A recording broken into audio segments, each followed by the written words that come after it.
DBZ was the land of the epic scream. And we don't get like sort of a chance to see it in advance, so you never know how long those bad boys were gonna go on for. You know, so you'd be sitting there shaking your eyeballs at somebody. That's how you get mad at DBZ, where I'll shake my eyeballs at you. We had people black out in the studio. Because you just never know, right? You get this beep, beep, beep. You know, special beam cannon!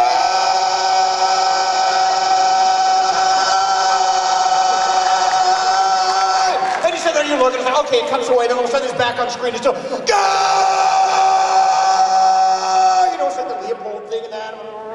Go! And then the universe suddenly goes, gets really tiny, and you go,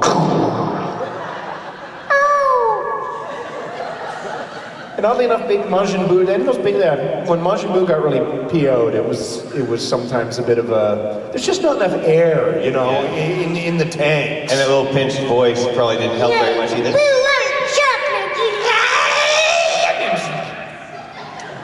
They all heard it's incredibly painful. It's more work than you could possibly imagine, and we only get $1 a day. Don't do it, just don't do it. Yeah, I tried to be a little bit nice when I direct Z. It's like for Vic, for instance, it's like, okay, here's where Broly starts screaming, we're gonna watch this first, and then we'll watch it afterwards. Okay, he's screaming. Okay, I know you don't see him, but he's still screaming. That's an offline. And he's screaming, and he's... We've cut to commercial, but he's still screaming. As soon as all the little pieces of rock stop floating around and hit the ground again, that's when you can stop screaming. You know what else is hard to do on that show? How do you fight people when they suddenly go to freeze frame? Because they have all these things where it's still frames where they're fighting, and the camera's sort of panning around. That, and the other thing I found impossible, and you have to do it was those floating in the sky, nobody could possibly kick and or punch that fast fights. He's like,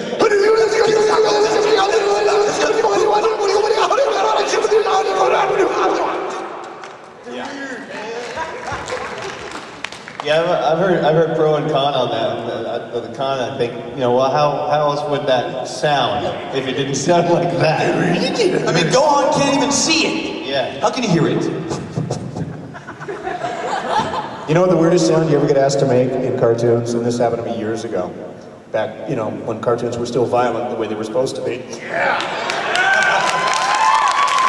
Okay, Scott, in this character, in this shot, okay, your character gets his head cut off.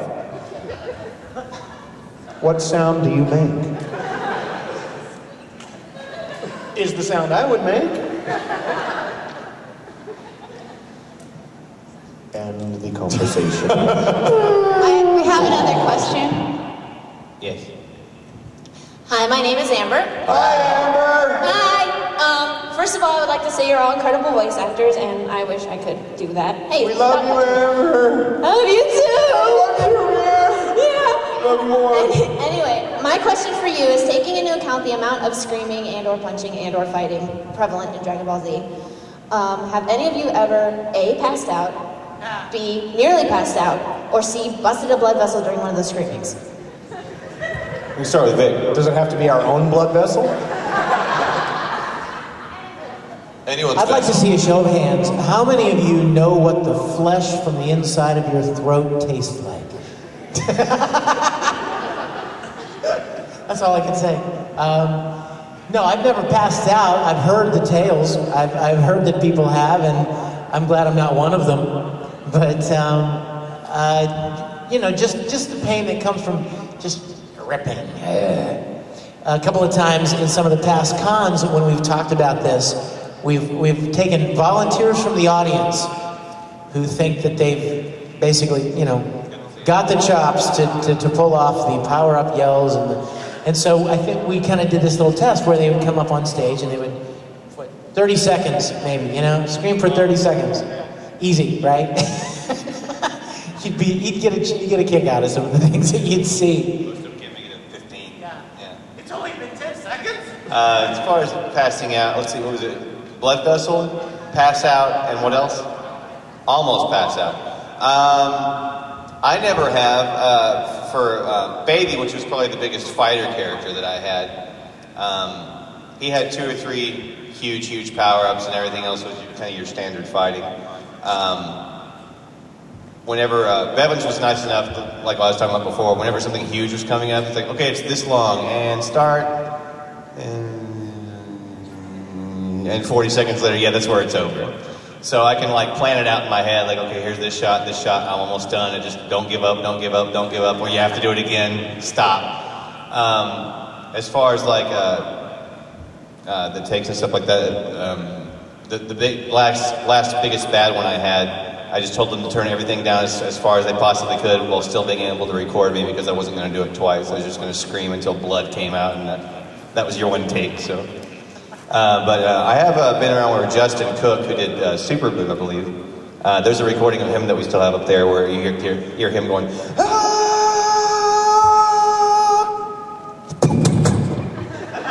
and there's an audible recording of him hitting the floor inside the booth, passing out. Yes, and it wasn't from the screaming either. He'd been drinking. Eric Vale, the voice of Trunks, Teen Trunks, he passed out in the booth during one of my sessions, actually. That was funny. I mean, bad. It was horrible. But it was pretty funny, too. Because Eric has a lot of pride. I have never, blood vessels, not that I'm aware of. I don't see my doctor as much as I should. But one time, I was actually very proud of the fact that I could scream for long periods of time. And yes, it'd be sore, but I never really ever lost my voice until it was towards the end of the Z series. We've been doing this for 5 years now, and I was getting pretty comfortable with it and getting really cocky and not ever even warming up. And, jumping out of bed, drinking a cup of coffee, and 30 minutes later I'm screaming at the top of my lungs. And I guess I miscalculated once, and boy, I felt something. I felt that chunk of pain and skin and that little Kevlar that I had in the back of my throat fly off. And so I went to an ear, nose, and throat doctor, right? And I sit down. This is a guy who's worked with Ozzy. He's worked with, Eddie Van Halen. He's worked with tons of voice people. So I'm thinking, okay, he's going to have some good suggestions for me. He's like, well there, Mr. Sabat. I'm sorry, I have a text message. Can you hold it? Okay, now, is it okay, Mr. Sabat, there, okay, I'm taking a look. You've got vocal laryngeema or something like that. It's inflammation of your vocal cords. I said, okay, so what do I need to do about it? He said, well, what you need to do is not yell and scream. I said, really? I paid all, hypothetically, say I did this for a living. And what if I had to yell and scream? Well, I can't do anything for you unless you stop yelling and screaming. I'm like, well, thanks. Yeah. Thanks a whole lot. So save yourself the time. Don't bother with the ear, nose, and throat unless you're bleeding or something. Whatever. Scott? I honestly did do a couple of almost conk outs on DBZ. And I have passed out in the studio once. That was on Conan the Adventurer. If anybody remember, that was back before you were all born. But the director of that show is, what's the word I'm looking for? Psychotic. And we'd do these, we would have this was a prelay show. It should take us 2 hours to record an episode. We would be in the studio for 14, 16 hours. He had people breaking in tears. He was a little particular. He would spend an hour and a half doing like an oof. Oof, no, it's oof. And we did this, I played this one character who was the skeletal warrior dude, and he was all air. I don't want to eat. And yeah, we did this long, epic battle, and you can hear it if you listen really carefully, because it goes on for like 2 minutes, and...